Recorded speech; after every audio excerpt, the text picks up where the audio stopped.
আজকে পুকুর থেকে কি বড় মাছ ধরেছে প্রদীপদা। পাঙস ট্যাংরা। কতটা বুঝতে পারছো আমি জানি না, 2.5-3 কেজি মতো হবে। কি দিয়ে ধরলে প্রদীপদা?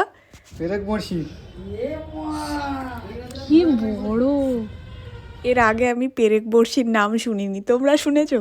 ওই যে প্লাস্টিকের বোতলটা আছে ওটা দিয়ে কোনোভাবে ফেলেছিল। আবার ফেলতে বলেছি প্রদীপদাকে।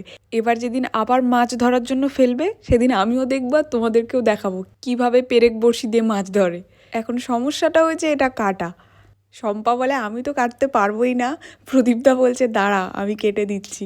মাছের ডানাগুলো কেটে দেবে, তাহলে মাছটা কাটা একটু ইজি হবে। আগে না মাছ কাটা আমি একদম দেখতে পারতাম না, এখন তবু অনেকটা পারি। অনেক দিন পরে আজ মাথায় একটু হেনা মাখলাম। আমার খুব ভালো শ্যুট করে, কিন্তু মাখাই হয় না। আজকের আমার নিজেকে খুব ফ্রেশ লাগছে, বহুদিন পরে মাখলাম তো। চলো, সবাই ভালো থাকো, সুস্থ থাকো আর সবাইকে ভালো রাখো। আজকে তাহলে আসি, দেখা হচ্ছে কাল।